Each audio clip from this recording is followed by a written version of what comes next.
the day Siddhartha cut his hair and beard, standing as one human being. According to the tradition, after Prince Siddhartha sent Channa and Kanthaka back to the palace, he remained alone on the road and cut his hair and beard. His jewels and royal things had already been placed in Channa's hands. But one last sign of the prince still remained with him. It was his carefully kept hair and beard, and the quiet atmosphere of a man who had lived for many years. As the heir of Kapilavastu, today's story begins after Channa and Kanthaka disappeared into the darkness, and Siddhartha stood alone on an unfamiliar road. The sound of Kanthaka's hooves was gone. The careful steps of loyal Channa could no longer be heard. The night was deep, and the lights of the palace had disappeared far behind him. On the road where Channa and Kanthaka had returned, only a heavy silence remained. In front of Siddhartha, a path opened that no one else could walk for him. He had already left many things behind. The hopes of King Suddhodana, the quiet love of Yasodhara, the small breath of newborn Rahula, and the eyes of many people who had always called him Prince were all left beyond the darkness. But Siddhartha had not cut them away with a cold heart. He carried those memories deeply within him, while refusing to turn away from the truth that even love could not protect anyone from aging, sickness, and death. Why must one who is born grow old? Why must the body become sick? Why must those who meet one day separate? And is there truly a way beyond this suffering? These questions had not disappeared inside the palace, and they did not disappear after he left his family. Rather, in the silence of that night, when every familiar sound had faded away, the questions became even clearer. Siddhartha was no longer only a person thinking about the path.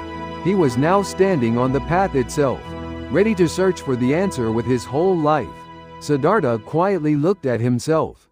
The jewels and royal things were no longer with him, but people might still have recognized the traces of a prince in his face and appearance. His hair and beard had long been cared for as part of his royal life. They were not only a matter of beauty, they were signs of youth, rank, family, and the palace world he had known since birth. When people saw the prince, they often saw his outer form before they saw his heart. His well-kept hair, his calm face, and the dignity of the royal house all seemed to explain who he was. But Siddhartha now understood that these explanations were not enough. Before the deepest questions of life, the name prince could give many things, but it could not stop a born being from growing old. It could not protect the body from sickness. It could not keep loved ones from separation. According to the tradition, Siddhartha cut his hair and beard. As the blade passed and the hair fell, he may have been letting go of the years in which he had been known as a prince. As his beard disappeared and his face changed, the place of the royal heir of Kapilavastu moved farther away. This was not a violent rejection of everything he had known. It was closer to the quiet removal of an old covering, something he had worn for a long time. The hair fell silently to the ground. It was not a sign that he hated the beautiful life of the palace. It was a sign that he would no longer depend on that appearance to live. Siddhartha was not trying to deny the name of prince as if it had no meaning. He simply saw that the name alone could not carry him across the suffering of life. Now he had to stand before the truth in a simpler form.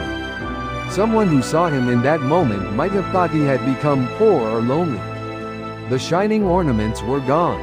The royal clothing was gone. Now even the familiar hair and beard were disappearing. But Siddhartha was not only losing things. He was beginning to stand as a more truthful human being, after laying down the things the world had placed upon him. A person often believes that the names attached to them are the same as the self. Someone's child, someone's husband, a member of a certain family, the owner of a certain role. These names can support a life, and they can give shape to our days. But sometimes they also cover the deeper questions of the heart. The story of Siddhartha cutting his hair and beard does not tell us to hate our names or roles. It gently asks us to look at the heart that is deeper than all of them. Now Siddhartha no longer stood before the world in the appearance of a prince. The ornaments that had decorated him, the palace walls that had protected him, and the familiar outer form by which people knew him had all moved behind him. What remained was one human being on the road, and a sincere wish to find a way for all beings to be free from suffering. His heart had not yet found the answer. Ahead of him were teachers he had not yet met, practices he had not yet tried, and difficult years he had not yet endured. He would walk through learning, effort, austerity, and doubt before reaching the quiet awakening under the Bodhi tree. But the cutting of his hair and beard on this night became one of the first clear signs of that long journey. The departure from palace life had already begun. Channa and Kanthaka had already returned with the royal things. Now Siddhartha stepped more deeply into the life of seeking by laying down even the last appearance of the prince. He did not know every hardship waiting ahead, but he knew that he could not go back to sleep inside a comfortable answer. This is how the story of the day Siddhartha cut his hair and beard quietly comes to a close. This story reminds us that the path of the heart can continue even after old names and familiar appearances fall away. Letting go is not always a collapse. Sometimes, it is the quiet removal of a shell we have worn for too long, so that we may stand closer to what is true. There are times when we also become tired behind our names and roles. We do not have to hate them. We do not have to throw away everything that shaped us. But may we slowly learn to look beyond them, and may we meet the deeper heart within us with gentleness, courage, and peace. Alara Kalama and the path of deep meditation. A high attainment, yet not the end. According to the tradition, after Siddhartha cut his hair and beard, and laid down the last outer signs of royal life, he began to walk more fully on the path of seeking truth. He went on to meet different ascetics and teachers, and among them, he came to Alara Kalama, a well-known master of deep meditation. There, Siddhartha learned a path of profound concentration and inner stillness. And the tradition says that he reached the same high state as his teacher. Yet even in that great quiet, Siddhartha felt that the journey was not complete, and that the deepest answer had not yet been found. Today's story begins after the prince's outer form had already been laid down. When Siddhartha walked forward, not as the royal heir of Kapilavastu, but as a seeker whose heart could no longer turn away from the question of suffering, Channa and Kanthaka had already returned to the palace. The royal things were gone. His carefully kept hair and beard had been cut away. The familiar name of prince was growing faint behind him and before him. There was only the long road of seeking. But leaving the palace did not mean that the answer appeared at once. Departure was only the beginning. Beyond that beginning waited uncertainty, effort, and a path that would have to be tested step by step. Siddhartha already knew that aging, sickness, and death could not be escaped by wealth or love alone. He had seen too much to return to a life of comfortable forgetting. The quiet love of Yasodhara, the small breath of Rahula, and the hopes of his father had not vanished from his heart. If anything, they had made his question deeper. If all beings must suffer, is there truly no way beyond suffering? If there is such a way, where can it be found? It may have been for this reason that Siddhartha began to seek out those who were already walking spiritual paths. To remain alone with his thoughts was not enough. He wished to learn from those who had trained the mind, stilled desire, and gone beyond ordinary worldly life. According to the tradition, one of the first great teachers he met was Alara Kalama. Alara Kalama is remembered as a master of deep meditation. He was known as a teacher of subtle concentration, inward stillness, and refined states of mind. Many followed his instruction, and his path was respected by those who sought freedom from the noise and restlessness of ordinary life. For someone like Siddhartha, whose heart was searching with great sincerity, such a teacher would have seemed worthy of careful listening. So Siddhartha stayed and learned. Though he had once lived as a prince, he was not slow in this new life. He had the rare ability to gather his mind with seriousness and depth. His question was not casual. He was not searching for an interesting teaching, nor for praise, nor for a place to belong. He was searching because life itself had become a question he could no longer ignore. Perhaps that sincerity gave force to his practice. The tradition says that Siddhartha learned Alara Kalama's teaching very quickly. He entered deeply into meditation and came to know the stillness that his teacher taught. To people standing outside, such practice may look like simple silence. A person sits quietly, words become few, the body hardly moves, but within that silence, the mind is being led into subtler and subtler quiet. Thoughts begin to settle, the noise of desire begins to soften, the scattered movements of the mind begin to gather. The heart enters a calm more spacious than ordinary rest. For Siddhartha, this must have been a powerful experience. The world that had once pressed upon him with grief and questions could, for a time, become very still. The mind could enter a depth where ordinary disturbance no longer ruled. One can easily understand why such a state would seem close to liberation. To someone burdened by the suffering of the world, deep meditative peace can feel like a doorway to a greater truth. Perhaps Siddhartha wondered whether he had come near the answer he sought. When the mind grows quiet and wide, it can feel as if one has come to the edge of freedom. The suffering that once seemed loud may appear far away. The heart tastes a peace that worldly pleasures cannot give. Such peace is not small, and the tradition does not treat it lightly. Alara Kalama also saw Siddhartha's depth. The tradition says that he recognized how quickly Siddhartha had understood the teaching, and how fully he had entered the high meditative state that the teacher himself had reached. In some tellings, Alara Kalama even invited Siddhartha to remain with him as an equal, to share in guiding the community and teaching the path together. This was no small thing. To be recognized by one's teacher is meaningful. To be told that one has reached a high attainment is no ordinary praise. Many would have remained there. Many would have thought, I have found the answer. Many would have accepted the honor and stayed. But Siddhartha's heart did not stop there. Why not? Because even in that deep peace, he saw something carefully and honestly. The state was lofty, but it did not seem to be the final end of suffering. In meditation, restlessness could become quiet. The burdens of ordinary life could fade far away. The mind could enter a profound stillness. But when that meditative state passed, the world still remained what it was. Aging had not ended, sickness had not ended, death had not ended, and the roots of suffering had not yet been fully understood or uprooted. This insight is important. Siddhartha did not reject the teaching because it was false or worthless. He did not look down on his teacher. He did not treat the attainment lightly. On the contrary, he learned it fully enough to see both its greatness and its limit. He knew that deep meditation was precious. He knew that inner stillness was real. But he also knew that a precious thing is not always the final thing. There is a difference between a great peace and complete liberation. There is a difference between a high state and the full ending of suffering. There is a difference between touching stillness and discovering a path that can free all beings. Siddhartha could not ignore that difference. So once again, he chose honesty over comfort. Even spiritual success can become a place of rest, and even a beautiful attainment can become something one is tempted to hold on to. But Siddhartha did not want only a refined experience for himself. He was seeking a truth deep enough to answer the suffering of life itself. Because of that, he could not remain in a place that felt noble but incomplete. And so, in time, he moved on. The learning he received from Alara Kalama was not wasted. It became part of his path. He learned how powerful concentration could be. He learned the depth of inner stillness.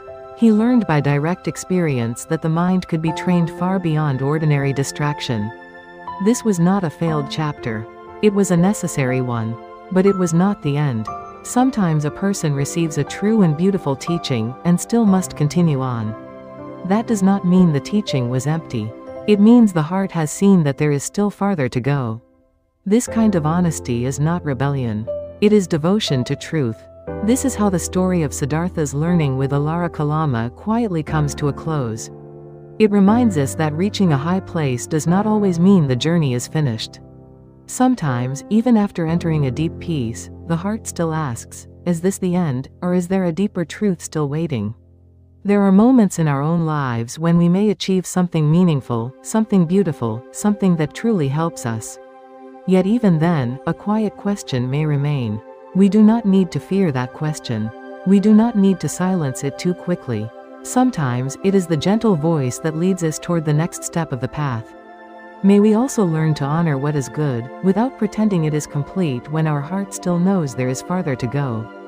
And may the quiet questions within us become honest guides toward wisdom, compassion, and peace. Uddaka Ramaputta and the question that still remained. Buddha story. According to the tradition, after Siddhartha learned the deep meditation taught by Alara Kalama, he still had not found the complete end of suffering. He did not reject that teaching, and he did not treat that stillness lightly. He had truly learned something precious. Yet he also saw honestly that the peace he had reached was not the final answer. So Siddhartha left once again and went to another teacher, Uddaka Ramaputta, who was known for an even more subtle and refined meditative path. But even at the edge of that high attainment, one final question still remained in Siddhartha's heart. Today's story begins after Siddhartha left Alara, Kalama and continued walking the path of seeking. The peace he had experienced was not small. Through deep meditation, the noise of the world had grown distant. The movements of thought had become quiet, and the mind had entered a stillness far beyond ordinary rest. For many people, such a state might have seemed like the end of the path. To be recognized by a teacher, to reach a high meditative state, and to be invited to remain would have been enough for many seekers. But Siddhartha was not looking for honor, and he was not searching for a place where he could simply belong. His question was deeper than that. He wanted to know whether there was a path that could truly lead beyond aging, sickness, death, and sorrow. If a state of peace passed away, then it could not be the final freedom he was seeking. If suffering returned when the mind came out of stillness, then the root of suffering had not yet been fully understood.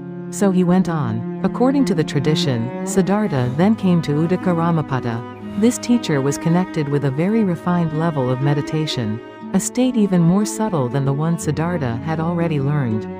It was not a path of ordinary silence. It was a path that led the mind beyond coarse thought, beyond rough desire, and into a very delicate experience, where even the usual sense of being and not being became difficult to describe. To someone outside the practice, all deep meditation may look the same. A person sits quietly, the body becomes still, words become few, but within the inner world of practice, there are many layers of quiet. Some forms of stillness are simple and restful. Others are vast and refined. Still others are so subtle that ordinary language can barely reach them. Siddhartha listened and learned. He did not come as a proud man who thought he already knew enough. Even though he had already reached a high state under Alara, Kalama, he approached this new teaching with seriousness. A true seeker does not cling to the pride of yesterday's attainment. If there is something still to learn, he learns. If there is a deeper place to look, he looks. Siddhartha's strength was not only his ability to reach deep states, but also his honesty before what was still unfinished. The tradition says that Siddhartha learned Uddaka Ramaputta's teaching very quickly. He trained the mind further, entered more subtle states of meditation, and came to the very high attainment connected with this path. The movements of ordinary thought became faint. The weight of the world seemed far away. The mind entered a place where the usual boundaries of experience felt almost dissolved. For many ascetics, this would have been a place to stop. Such a state was rare. It was difficult. It was respected. To reach it meant that the practitioner had gone far beyond ordinary life and ordinary pleasure. Many people might have thought, this is the highest peace. This must be liberation. Perhaps even Siddhartha paused before the greatness of that experience. He was not blind to its value. He could see that this was not a shallow teaching. It required discipline, focus, and a mind trained with great care. He knew that this path had depth, and he knew that the teacher had given him something powerful. But still, the question did not disappear. Was this the end? Was this complete freedom? Could this truly free all beings from suffering?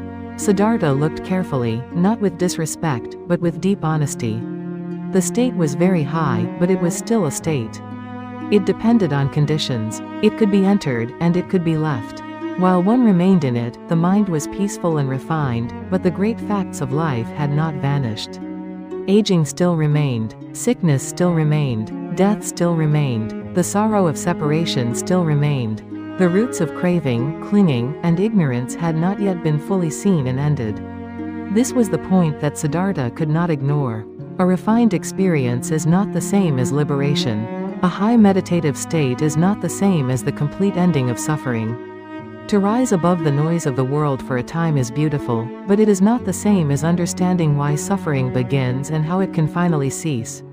That difference may seem small from the outside, but for Siddhartha it was everything. He had already left the palace. He had already left his family with a heart full of love and pain. He had already sent Channa and Kanthaka back, cut his hair and beard, and walked away from the name and form of a prince.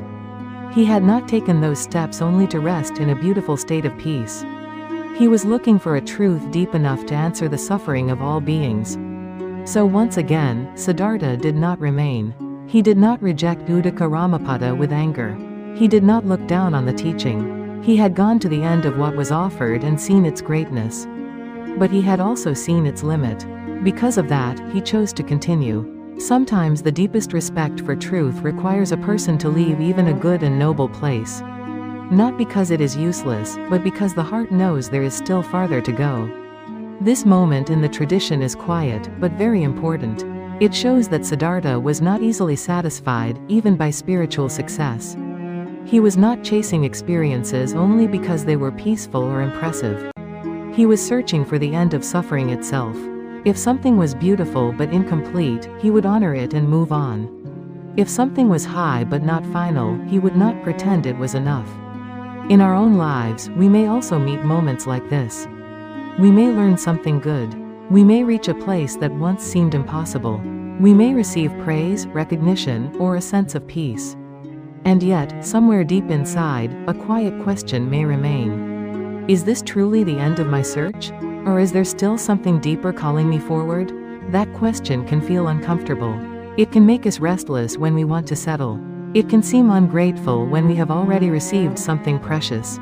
But sometimes that question is not a problem. Sometimes it is the voice of honesty. It reminds us not to confuse temporary peace with complete freedom, or a high place with the final truth. This is how the story of Siddhartha's learning with Uddaka Ramaputta quietly comes to a close. He had reached a very high state, and yet he still saw that the path was not finished. He had learned deeply, but he did not mistake learning for the end. The final question remained, and that question gently pushed him toward the next stage of the journey. May we also learn to honor every true lesson we receive, without forcing ourselves to call it complete before the heart is ready. And when a quiet question remains within us, may we listen with courage, patience, and peace. The 5 ascetics. The beginning of a long path of austerity. According to the tradition, after Siddhartha learned from Alara, Kalama and Uddaka Ramaputta, he still had not found the complete end of suffering. He had experienced deep meditation and very subtle states of stillness. But he saw honestly that these states were not the final answer. So Siddhartha continued his journey. This time, he did not only follow the teachings of a master. He began to test a stricter path with his own body and mind. On this path, 5 ascetics came to practice beside him. And the tradition remembers this meeting as the beginning of a long period of severe practice. Today's story begins after Siddhartha left Uddaka Ramaputta and stood once again on the road of seeking. He had already learned much. He was not only a man who had left the pleasure of the palace. He had also entered deep concentration and touched refined states of meditation that many people would never reach. Many seekers might have stopped there. They might have said, "This is enough. I have found peace. I have reached a high place." But Siddhartha's question went deeper than peace. Aging still remained. Sickness still remained. Death still remained. The pain of losing those we love still remained. The quiet of meditation was precious. But it did not yet show him the complete ending of suffering. Siddhartha did not reject what he had learned. He did not look down on his teachers. He simply saw that the path was not finished. So he walked on. Perhaps he began to wonder whether the answer could be found by going in the opposite direction of palace life. If comfort and pleasure could not free the heart, maybe strict discipline could. If the body's desires kept people bound to the world, maybe the body had to be controlled, restrained, and pushed to its limit. This was a hard thought, but Siddhartha was not afraid of a difficult path. He wanted to know the truth for himself. According to the tradition, this was the time when Siddhartha began moving toward a more severe form of practice. He ate less. He rested less. He turned away from comfort more strongly. He began to treat the body not as something to decorate or protect, but as something to train. To others, this may have looked harsh. But for Siddhartha, it was an experiment made with great seriousness. He was not seeking pain for its own sake. He was searching for a way beyond pain. Around this time, 5 ascetics came to practice with him. The tradition remembers them as the group of 5, who stayed near Siddhartha during the years of severe practice. They must have seen something unusual in him. He had left royal life behind. He had not stayed with respected teachers, even after reaching high meditative states. He was not satisfied with praise, honor, or peaceful experience. He seemed like a person who would not stop until he found the deepest answer. To the 5 ascetics, Siddhartha may have looked like someone destined for a great awakening. They may have believed that if anyone could reach the final truth through strict practice, it would be him. His concentration was deep. His determination was quiet but strong. His eyes may have carried the weight of a question that ordinary comfort could no longer silence. So they stayed near him. They did not gather around him for an easy life. This was not a group formed around joy, music, or celebration. It was a small company of seekers entering silence, hunger, endurance, and discipline. Forest paths, quiet groves, dry earth, and long days of practice became their world. They ate little, spoke little, and tried to turn away from the ordinary desires that pull the heart outward. To people outside the path, their life may have looked like suffering. But to them, it may have seemed like the only honest way left. If the world is filled with aging, sickness, death, and sorrow, then what kind of practice is strong enough to break through it?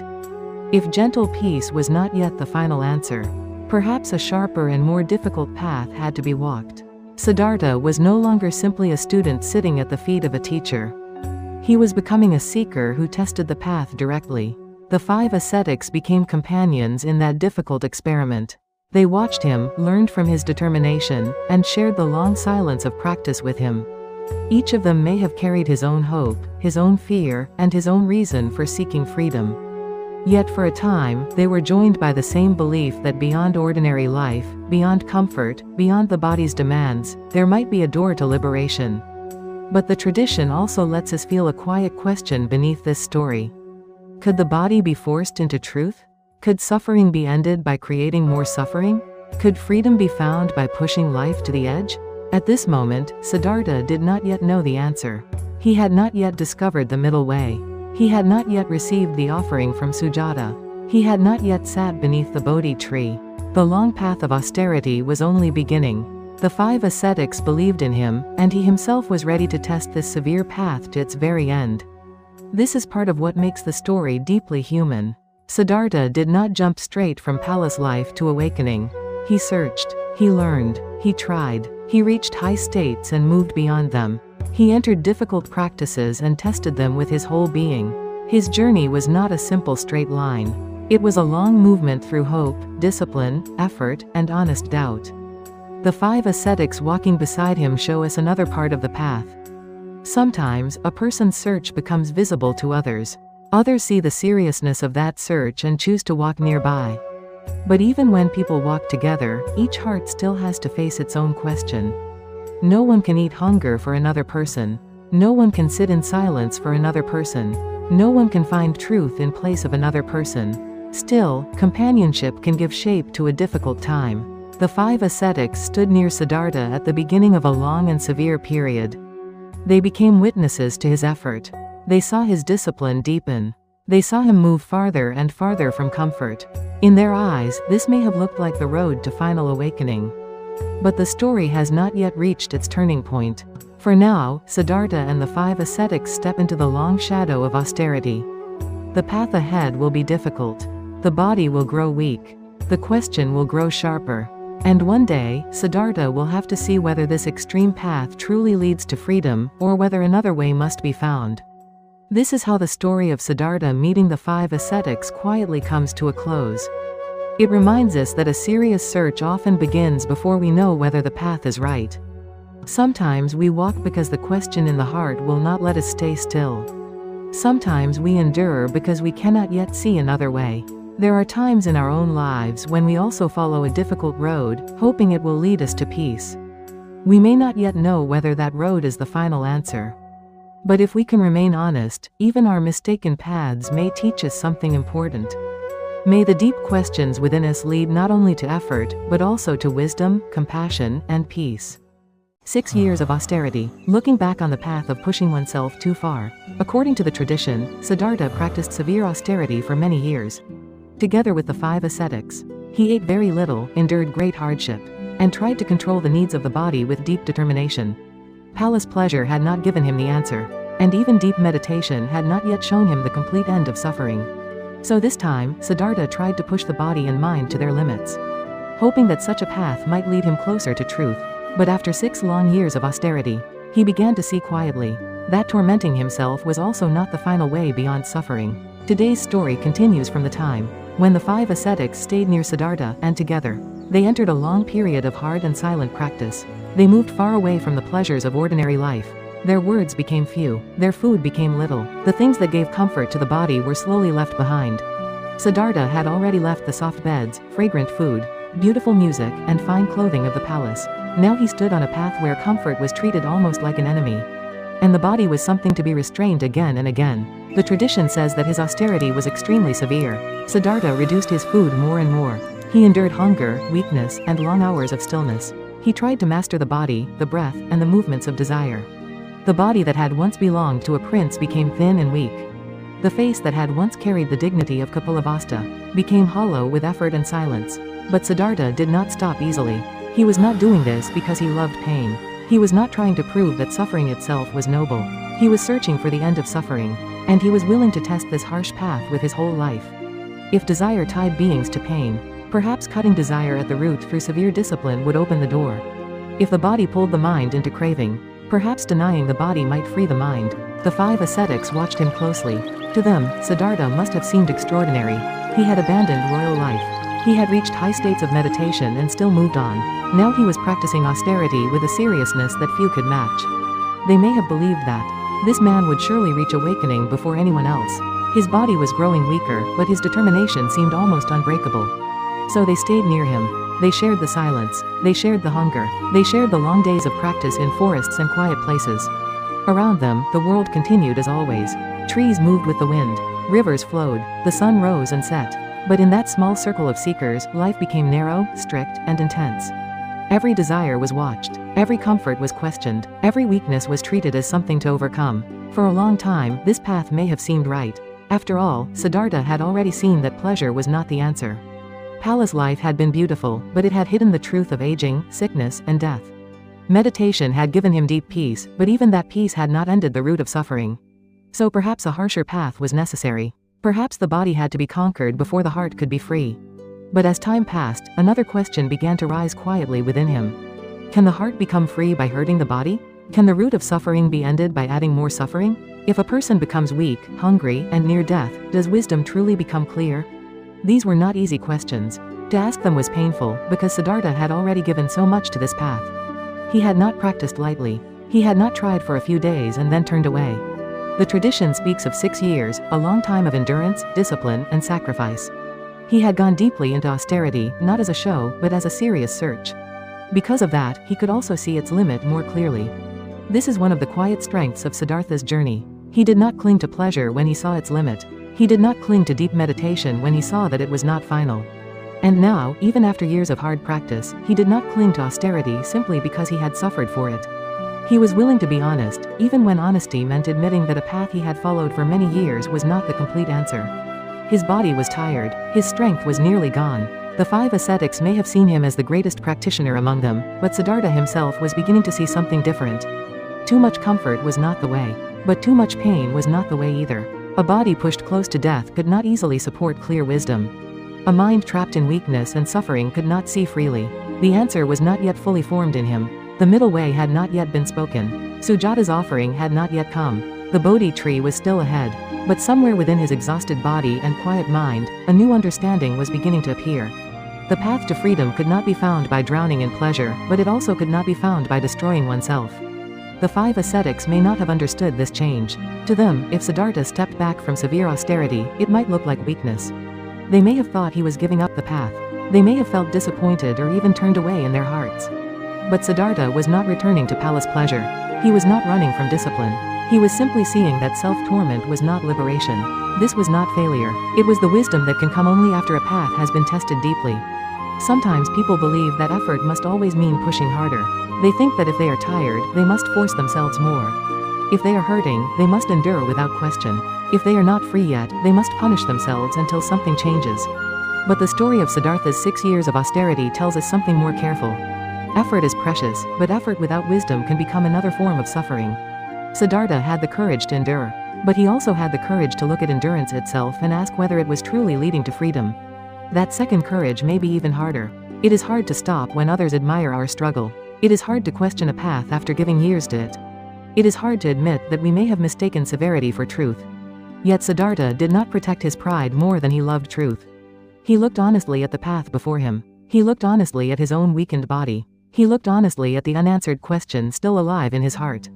And slowly, the way ahead began to change. This is how the story of Siddhartha's 6 years of austerity quietly comes to a close.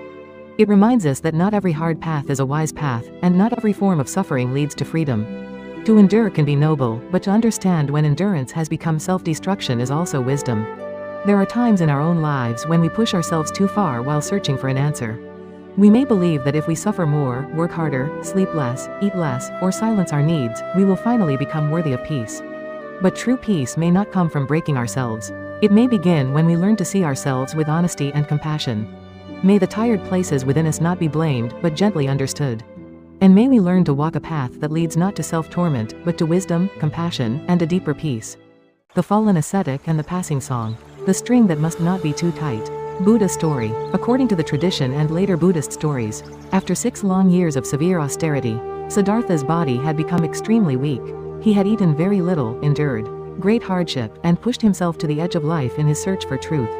He had already seen that palace pleasure was not the answer. He had also seen that even deep meditation was not yet the complete end of suffering. So he had tried the path of severe self-discipline, believing that perhaps by overcoming the body completely, the mind could become free. But after years of austerity, Siddhartha began to see the limit of that path. Today's story begins with Siddhartha sitting in the quiet forest after years of pushing himself too far. The forest was still. The dry earth lay beneath him. The trees moved softly in the wind. Around him, the 5 ascetics continued their strict practice. They had followed him because they saw his deep determination. To them, Siddhartha may have seemed like the greatest seeker. Among them, a man who had left everything behind, and would not stop until he reached the highest truth. But Siddhartha's body was no longer strong. His face had grown thin. His shoulders had become narrow. His breath was weak. The body that had once lived as a prince was now almost like a shadow in the forest. He had reduced food again and again. He had endured hunger and pain. He had trained himself to bear discomfort, silence, and weakness. Yet the question in his heart had not disappeared. Aging still remained. Sickness still remained. Death still remained. The deep sorrow of living beings still remained. He had not gone through this path lightly. He had not tried for a short time and then given up. He had tested severe austerity for years. Because of that, he could now see something clearly. The path of tormenting the body did not open the final door. It made the body weak. It made the mind struggle. It created another form of suffering instead of ending suffering at its root. Siddhartha may have asked himself quietly, if I destroy the body, can wisdom truly grow? If I add more pain to pain, can suffering really come to an end? This was not an easy question. It is hard to question a path after giving many years to it. It is hard to turn away from a road when others believe that road is holy. The 5 ascetics were still watching him. They may have believed that the more severely he practiced, the closer he would come to awakening. If he softened his practice, they might think he had become weak. They might think he had lost his resolve. But Siddhartha was not searching for praise. He was searching for truth. One day, as he sat weak and exhausted, a simple sound reached him. According to later stories, a song was passing nearby. Some tell it as the song of people walking by. Some tell it as the words of musicians or young women near the river. The exact form of the story may vary, but the meaning remains clear. The song spoke of a string instrument. If the string is too loose, it cannot make a clear sound. If the string is too tight, it will break. Only when the string is tuned correctly can it make a beautiful sound. The words were simple. They were not spoken as a great teaching. They may have sounded like ordinary advice about music. But sometimes a simple sound can touch a heart that is ready to hear it. Siddhartha had spent years pulling the string of his own life tighter and tighter. He had believed that the more he denied the body, the closer he might come to freedom. But now, hearing the image of the string, something in him became clear. Too much pleasure was not the way. Too much pain was not the way either. A string that is too loose cannot sing. A string that is too tight will break. In the same way, a life drowned in comfort cannot easily see the truth. But a life destroyed by self-torment cannot hold clear wisdom either. For Siddhartha, this was not the final awakening. He had not yet sat beneath the Bodhi tree. He had not yet become the Buddha. But the seed of a new understanding began to open within him. The path to freedom could not be found by running after pleasure. But it also could not be found by crushing the body. The true path had to be balanced, steady, clear, and wise. The body was not an enemy to be hated. The body was also not a master to be obeyed blindly. It had to be cared for enough to support deep seeing. This understanding was quiet, but it was powerful. It did not arrive with noise or thunder. It came like a small breeze entering a room that had been closed for a long time. Siddhartha looked at his weakened body and understood that if he continued in this way, he might die before finding the truth. A dead body could not meditate. A mind trapped in pain could not see clearly. The search for freedom needed strength, balance, and wisdom. The 5 ascetics may not have understood this change. To them, if Siddhartha began to accept food or care for his body, it might look like failure. They might think he had abandoned the path. They might believe that he had turned away from his great effort. But Siddhartha was not returning to the palace. He was not going back to a life of pleasure. He was moving toward a deeper path, a path that did not belong to either extreme. The song about the string became a mirror for his own journey. In the palace, the string had been too loose. In the forest of austerity, the string had become too tight. Now, something within him began to seek the right tuning. This is why this moment is so important in the story of Siddhartha. It is not yet the moment of full enlightenment, but it is the turning of the heart toward the middle way. It is the moment when he begins to see that wisdom is not found by escaping into pleasure, and it is not found by punishing oneself. Wisdom begins when one sees clearly, without clinging to either side. The long years of austerity were not useless. They showed Siddhartha the limit of one extreme. Just as palace life had shown him the limit of comfort, severe practice showed him the limit of self-torment. By walking both roads deeply, he began to see that the answer must be somewhere beyond them. The path ahead was still waiting. Sujata's offering had not yet arrived. The Bodhi tree still stood in the distance. The night of awakening had not yet come. But something had changed. Siddhartha was no longer only pushing forward through pain. He was beginning to listen. He was beginning to understand that the way to truth must be firm, but not harsh, gentle, but not lazy, disciplined, but not cruel. This is how the story of the fallen ascetic and the passing song quietly comes to a close. It reminds us that the heart, like a string, cannot make a clear sound when it is pulled too far. Sometimes we think that if we suffer more, work more, endure more, or ignore our own needs, we will finally become worthy of peace. But peace does not grow well in a life that is breaking. There are times when we need discipline. There are also times when we need kindness. There are times when we must let go of comfort. There are also times when we must stop hurting ourselves in the name of effort. May we learn to notice when the string of our heart is too tight. May we learn to loosen what must be loosened, steady what must be steadied, and walk a path that leads not to self-destruction, but to wisdom, compassion, and a deeper peace. Sujata's offering of milk rice. One bowl given to a tired body and heart. According to the tradition, after 6 long years of severe austerity, Siddhartha's body had become extremely weak. He had eaten very little, endured hunger and pain, and pushed himself almost to the edge of death in his search for truth. He had already seen that palace pleasure was not the way. He had also seen that self-torment was not the way. Around this time, a woman named Sujata offered him a bowl of milk rice. That simple bowl of food became more than nourishment. It became a quiet turning point, helping Siddhartha regain strength before he moved toward the Bodhi tree. Today's story begins after Siddhartha had started to see the limit of severe austerity. The forest was still. The trees stood quietly around him. The earth was dry beneath his tired body. For many years, Siddhartha had practiced with great seriousness. He had eaten less and less. He had rested little. He had tried to master the body and silence its desires. But now his strength was almost gone. His face had become thin. His shoulders had become narrow. His breath was weak. The body that had once lived as a prince was now almost unrecognizable. Yet the question in his heart had not disappeared. How can suffering truly come to an end? This question had carried him out of the palace. It had led him to teachers. It had led him into deep meditation. It had led him through 6 years of severe practice. But even after all of this, he had not yet found the final answer. Then, a new understanding began to appear within him. Too much pleasure was not the way. But too much pain was not the way either. A life lost in comfort could not clearly see the truth. But a life destroyed by self-torment could not hold clear wisdom. A body that was dying could not support the deep seeing he still needed. If the lamp had no oil left, how could it give light through the night? Siddhartha was not trying to return to the palace. He was not turning back to luxury. He was not giving up his search. He was beginning to understand that the path to truth needed balance, strength, and clarity. Around this time, Sujata entered the story. The tradition tells that Sujata was a young woman from a nearby village. In some versions, she had prepared an offering because of a wish she had made. In other versions, she saw Siddhartha sitting near a tree, and believed him to be a holy being. The details may differ, but the heart of the story remains the same.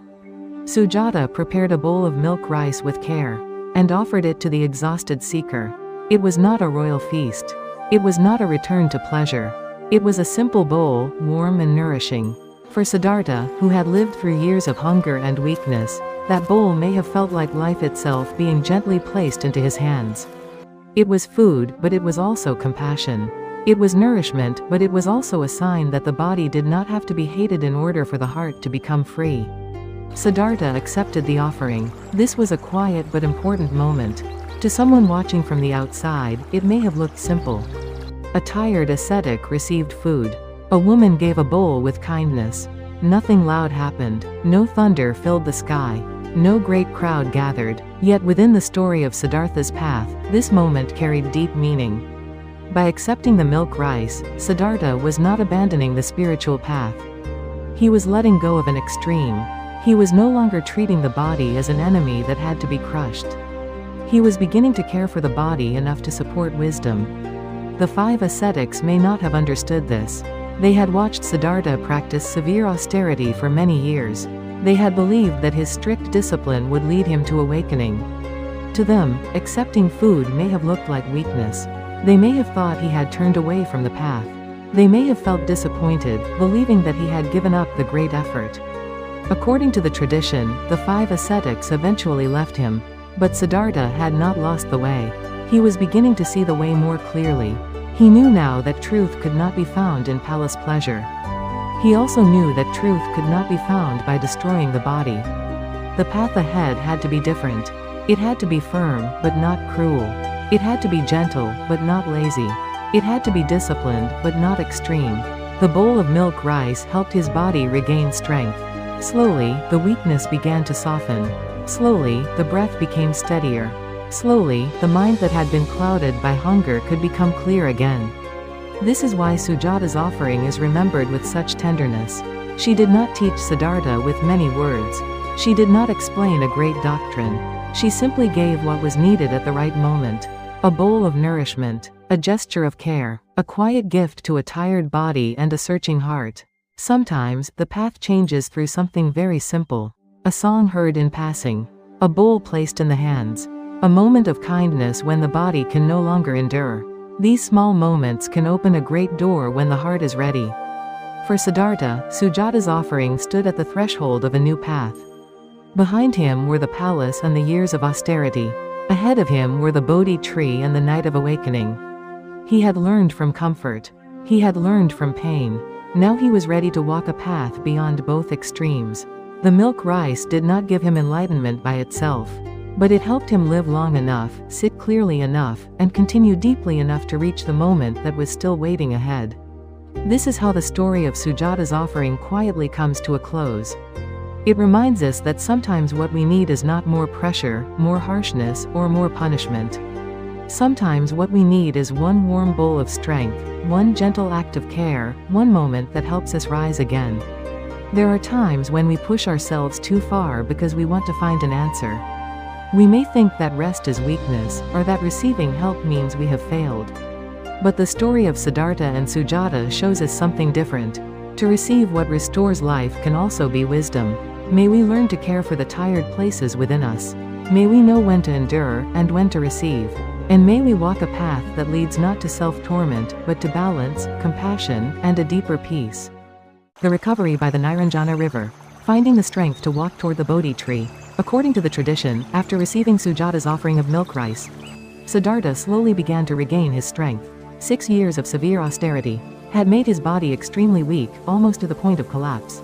But through that long and difficult path, Siddhartha had come to see something clearly. Too much pleasure was not the way, and self-torment was not the way either. The path to truth was not found by breaking the body, but by setting the body and mind in a clear and balanced way. Now, before him, a quieter and wiser path was beginning to open. Today's story continues after Sujata's offering, when a small strength began to return to Siddhartha's weakened body. The body that had suffered through years of austerity did not recover all at once. His arms were still thin, his shoulders still narrow, and the marks of long discipline remained upon him. But one warm bowl of milk rice had given life back to a body that was almost like a fading lamp. His breathing slowly became steadier, and the body that had been near collapse began to find its place again. More than the body, however, his heart was changing. The truth that suffering cannot be ended by adding more. Suffering was no longer only a passing thought. It was becoming clear knowledge within him. According to the tradition, the 5 ascetics left him around this time. In their eyes, Siddhartha seemed to have stepped away from the strict path of austerity. They had watched him endure hunger, silence, and hardship for years. They had believed that this severe practice would lead him to awakening. So when he accepted food and began to care for his body, they saw it as weakness. Their disappointment was real, and their departure was not a small moment. Those who had once sat with him in silence now moved away from him. But Siddhartha had not lost the path. He was beginning to see it more clearly. He did not accept food because he wanted to return to pleasure. He did not turn from austerity because he had become careless. He was letting go of an extreme. He had seen the palace and its pleasures. He had seen the deep meditations of his teachers. He had seen the long road of severe practice. Each path had taught him something, but none of them had yet brought him to the complete end of suffering. Now he was ready to walk beyond the extremes. Siddhartha went toward the Nairanjana River. The river flowed quietly beside the forest. The air near the water was gentle, and the silence of the trees rested over the bank. For a man who had pushed his body to the edge for 6 long years, the river was more than a landscape. It was like a clear mirror. It did not blame the past. It did not hold on to what had already passed. It simply flowed. There, by the river, Siddhartha washed his body and gathered his mind. The dust of the road, the dryness of the forest, and the heaviness of long austerity met the cool movement of the water. As the river touched him, something in his heart also became lighter. The old hardness began to settle. The stubborn belief that truth must be found only through pain began to loosen. He had endured deeply, but now he no longer needed to cling to endurance itself. The river kept flowing. Siddhartha looked back upon the roads he had walked. He had passed through the pleasures of the palace. He had learned from great teachers and entered deep states of meditation. He had practiced austerity until his body nearly broke. None of these experiences were useless. The palace had shown him the limit of comfort. The teachers had shown him the depth of stillness. The 6 years of austerity had shown him the limit of self-torment. Each road had become part of his wisdom, but none of them was the final answer. Now Siddhartha no longer looked outside himself in the same way. He was not searching for another teacher to give him the last word. He was not trying to force the answer from the body through hunger and pain. He was preparing to sit with the deepest question directly, in the quiet center of his own heart. Recovery was not only the return of physical strength, it was also the return of inner clarity. A body pushed too close to death cannot hold deep wisdom for long. A mind covered by weakness and pain cannot see freely. As Siddhartha's strength slowly returned, his mind also became steadier. He began to understand more deeply that practice was not the hatred of the body. It was not the worship of comfort either. True practice was to place the body and mind in the right condition, so that truth could be seen clearly. This understanding was quiet, but firm. After this time of recovery, the tradition says Siddhartha began to move toward the Bodhi tree. This was not only a walk from the riverbank to a tree. It was the movement of his whole life toward its deepest moment. The journey that had begun when he left the palace was now approaching its final turning point. He was no longer the prince protected from sorrow. He was no longer only a student seeking answers from teachers. He was no longer the ascetic trying to conquer the body through pain. He was becoming a seeker ready to face truth with a balanced, steady, and awakened heart. The path toward the Bodhi tree was quiet, but within that quietness, there was a strength he had not carried before. It was not the confidence of a prince. It was not the stubbornness of an ascetic. It was the calm resolve of one who had passed through failure, effort, loss, and discovery. Siddhartha walked not by forcing himself, and not by leaning on comfort. He walked with the steady heart of one who had learned from both. His steps were not hurried. They did not need to be. The search that had taken him through so many roads was now becoming simple. He would sit. He would look deeply. He would not turn away from the truth. The recovery by the Nairanjana River is remembered as a quiet but important moment. On the outside, it may seem like a simple scene: a weakened seeker regains strength, washes by the river, and walks toward a tree. But inside that scene, a great change is taking place. Siddhartha is leaving behind the idea that wisdom must come through breaking oneself. He is also leaving behind the softness of pleasure. He is choosing a clearer way. This story reminds us that coming closer to truth does not always mean pushing harder. Sometimes, the first step is to regain the strength to walk again. Sometimes, the heart must stop blaming itself long enough to breathe. Sometimes, rest and recovery are not a retreat from the path, but part of the path itself. There are times in our own lives when we keep moving forward even after our body and heart have become tired. We may think that stopping means weakness, or that receiving help means failure. But the story of Siddhartha by the Nairanjana River tells us something gentler. A tired heart cannot walk far by punishment alone. It needs clarity, it needs balance, it needs enough peace to see the next step. May we not despise the tired places within us. May we learn to receive strength without shame. And like Siddhartha by the quiet river, may we let the harshness of the past settle, regain the strength to walk again, and move toward a wiser and more peaceful path. If this story remained quietly in your heart, please subscribe and like to join me. In the next story, Siddhartha sits beneath the Bodhi tree and makes his silent vow until awakening is reached. He will not rise from that place. I will share that quiet night of resolve in the next story. The vow beneath the Bodhi tree. The night Siddhartha refused to rise. Buddha story. According to the tradition, after recovering by the Nairanjana River, Siddhartha finally came to the Bodhi tree and made a deep vow. He had passed through the comfort of the palace, the high meditations of great teachers, and the severe austerity of 6 long years. None of those paths had been useless, yet none of them had shown him the complete end of suffering. Now Siddhartha was no longer looking outside himself for the final answer. He understood that the deepest question had to be faced in the quiet center of his own heart, and so he sat beneath the Bodhi tree. Today's story begins as Siddhartha leaves the riverbank and walks toward the tree that would become the place of awakening. His steps were not hurried, yet they were no longer uncertain. When he first left the palace, his heart carried both sorrow and trembling. When he left his teachers, the question still followed him like a heavy shadow.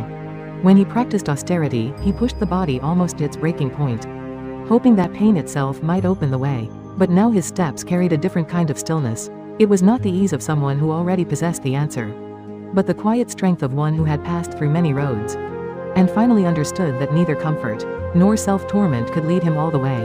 When Siddhartha reached the Bodhi tree, he prepared a place to sit. Some traditions say he received grass and spread it beneath him. Others simply remember him sitting in the quiet shade of the tree. But the outward form of the seat was not the heart of the story. It was not a royal throne. It was not a place for display. It was not a stage where a seeker tried to show the world the strength of his practice. It was a simple seat beneath a tree, where one person gathered every question of his life and turned toward the deepest truth without turning away. He sat down and placed his body upright. The body that had once been weakened by years of austerity had slowly regained enough strength through Sujata's offering and the recovery by the river. Now that body was no longer something to hate, and it was no longer something to indulge. It was a place to sit, a vessel through which the mind could become clear. Siddhartha understood that the body did not need to be destroyed for wisdom to arise, and it did not need to be worshipped for life to feel safe. It needed to be held in balance, steady enough to support deep seeing. The night around him grew quiet. The forest breathed in a softer rhythm, and the wind moved slowly through the leaves. The sounds of the world faded into the distance, while beneath the Bodhi tree one silent resolve remained. Siddhartha looked back, not with regret, but with a clear mind. The palace had shown him the limit of pleasure. The teachers had shown him the depth of meditation. The years of severe austerity had shown him the limit of self-torment. Each part of the journey had become a teacher, and every road he had walked now gathered into this single night. There, beneath the tree, Siddhartha made his vow. Until awakening was reached, he would not rise from that place. This was not the stubbornness of someone trying to punish himself. It was not the harsh will of the ascetic who once believed that the body had to be broken. It was a different kind of determination. It was quiet, steady, and clear. He was not forcing himself toward truth through pain. He was choosing not to run away from truth when it appeared. He would sit. He would look deeply. He would not turn aside from the beginning and ending of suffering. This vow was deeper than words. Some promises are spoken loudly and quickly disappear, but other promises are made in silence and remain for a lifetime. Siddhartha did not make his vow to impress the world. He did not sit there to defeat another person, to gain praise, or to prove his holiness. He sat because the question that had carried him from the palace to the forest had reached its final place. He would no longer ask another teacher to finish the path for him. He would no longer search for freedom in comfort or in pain. He would look directly into the heart of suffering itself. The stillness of that night was not empty. It held everything. It held the memory of the sleeping palace on the night of departure. It held the faces of those he had left behind. It held the quiet teachings of Alara Kalama and Uddaka Ramaputta. It held the 5 ascetics, the hunger of the forest, the song of the string that must not be too tight or too loose, Sujata's bowl of milk rice, and the flowing water of the Nairanjana River. All of these moments now rested within him, no longer pulling him in different directions, but becoming part of one clear path. Siddhartha's heart did not need to chase anything. It did not need to reject anything with anger. It only needed to see. This is why the vow beneath the Bodhi tree carries such a deep meaning. It was not a vow of violence against the self.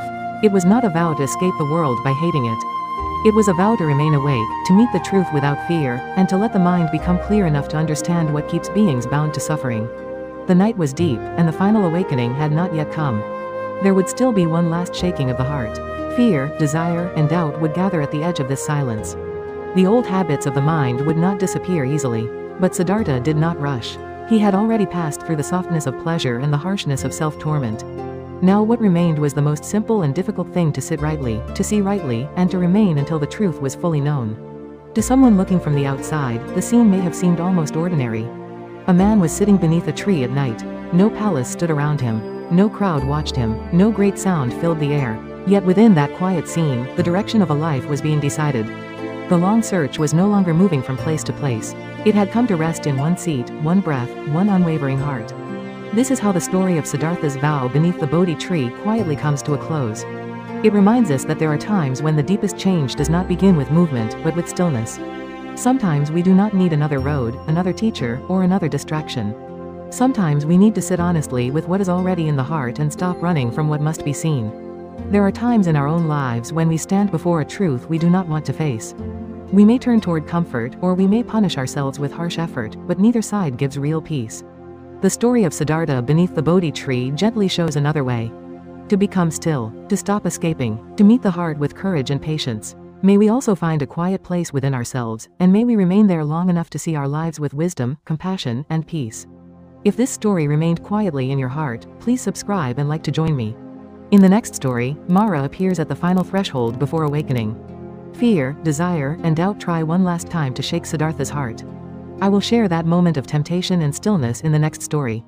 Mara's temptation, the final shaking of fear, desire, and doubt. Buddha story. According to the tradition, after Siddhartha sat beneath the Bodhi tree and made his deep vow not to rise until awakening was reached, Mara came to tempt him. Mara can be understood as a powerful being in the story, but also as the last movement of fear, desire, and doubt within the heart. Siddhartha had already passed through the comfort of the palace, the deep meditations of great teachers, and the severe austerity of 6 long years. Now the final path was no longer outside him. The last shaking had to be faced within the quiet center of his own mind. Tonight's story continues beneath the Bodhi tree, where Siddhartha sat in deep stillness. The forest had grown quiet. The night air rested softly among the leaves, and the world around him seemed to fall into a deeper silence. Siddhartha sat with his body upright and his heart gathered in one place. He was no longer searching for another teacher, another road, or another answer outside himself. The palace was behind him. The years of study were behind him. The long austerities were behind him. Now he remained in one seat, facing the beginning and ending of suffering within his own heart. It was at this point, according to the tradition, that Mara appeared. Mara did not come only as something outside the mind. Mara also came as the old forces that keep the heart from seeing clearly. Fear came first, like a dark wind moving through the night. It whispered that this path might be wrong, that Siddhartha might fail, that sitting alone beneath the tree might lead only to emptiness and loss. Fear often makes the future seem larger and darker than it is. It takes what has not yet happened and makes it feel as if it is already here. But Siddhartha did not follow fear. He did not fight it with anger, and he did not run from it. He simply saw it arise. He saw how fear moved through the mind, how it tried to create images of danger, loneliness, and failure. He watched it without becoming it. In that quiet seeing, fear could not rule him. It came like a shadow, but it found no place to stay. When fear could not move him, desire came closer. The tradition tells that Mara tried to tempt Siddhartha with beautiful forms and sweet promises. But desire is not only the wish for beauty or pleasure. It is also the longing to be praised, to be safe, to be loved, to be important, and to return to an easier road. It can appear with a gentle face and say, "You have done enough. You do not need to sit here any longer. You can return to comfort. You can choose a softer path." Siddhartha knew this voice well. He had already lived inside comfort. He had seen the beauty of the palace, the softness of royal life, and the sweetness of being protected from sorrow. Yet he had also seen that comfort alone could not free the heart. Pleasure could cover suffering for a while, but it could not end aging, sickness, death, and grief. So when desire rose before him, Siddhartha did not hate it, but he did not follow it either. He watched desire as it moved. He saw how it promised rest, how it painted old pleasures in warm colors, and how it tried to make the present moment feel too hard to bear. He saw that if the mind grasped desire, it would be bound again. And if the mind fought desire with hatred, it would still be caught in struggle. So he remained still. He allowed the movement to be seen clearly. Without a hand to hold it, desire slowly lost its power. Then came doubt. Doubt was quieter than fear and more hidden than desire. It did not always arrive with a storm. Sometimes it came like a small voice inside the heart, asking questions that felt sharp and heavy. Can you really do this? Are you worthy of awakening? Was your whole journey a mistake? Did you leave everything for nothing? Who are you to sit here and seek the end of suffering? Doubt can be one of the deepest shakings of the mind. Fear makes us want to run away. Desire makes us want to turn back. But doubt makes us question the very ground beneath our feet. It tries to break the trust that has carried us this far. Beneath the Bodhi tree, Siddhartha faced not only fear and desire, but this quiet and painful questioning of his own path. Still, he did not turn away. He did not claim greatness. He did not speak with pride. He did not need to prove himself tomorrow with loud words. He simply knew the truth of the path he had walked. He remembered the night he left the palace, not because he hated his life, but because he could not ignore suffering. He remembered seeing aging, sickness, and death. He remembered learning from teachers, reaching deep states of meditation, and still seeing that something remained unfinished. He remembered the 6 years of austerity, the weakness of his body, Sujata's offering, the river, and the vow beneath this tree. All of it had been real. He had not come here by accident. He had not run away from life. He had come to see life clearly. Every step, every loss, every mistake, and every lesson had brought him to this night. Doubt could ask its questions, but Siddhartha no longer needed to collapse under them. He could see doubt as doubt. He could see fear as fear. He could see desire as desire. And because he saw them clearly, they could no longer command him in the same old way. The story of Mara's temptation is not only a battle between a seeker and a dark force. It is also the story of the heart meeting its final disturbances before deep clarity. Fear tried to shake the future. Desire tried to call him back to comfort. Doubt tried to weaken the present moment. But Siddhartha remained beneath the Bodhi tree, not by hardening himself, but by seeing clearly. He did not need to destroy fear. He did not need to hate desire. He did not need to argue with doubt. He only needed to remain awake. The night was still deep, but the stillness under the tree had changed. It was not empty stillness. It was alive with seeing. Mara's shadows moved around him, but Siddhartha's heart did not move with them. The more the temptations appeared, the clearer his mind became. He had spent so many years searching outside himself, but now he was learning to see each movement of the heart as it appeared and disappeared. This is why this moment is so important in the story of the Buddha's awakening. Just before deep wisdom opens, the mind may be shaken one last time. The old habits do not let go easily. Fear comes because it wants safety. Desire comes because it wants comfort. Doubt comes because it wants certainty before the truth has fully appeared. Yet the path does not always become clear by removing every shadow first. Sometimes clarity comes when we learn to sit still and see the shadows without following them. Beneath the Bodhi tree, Siddhartha did not lose his way. The temptation of Mara could not pull him back into the old life.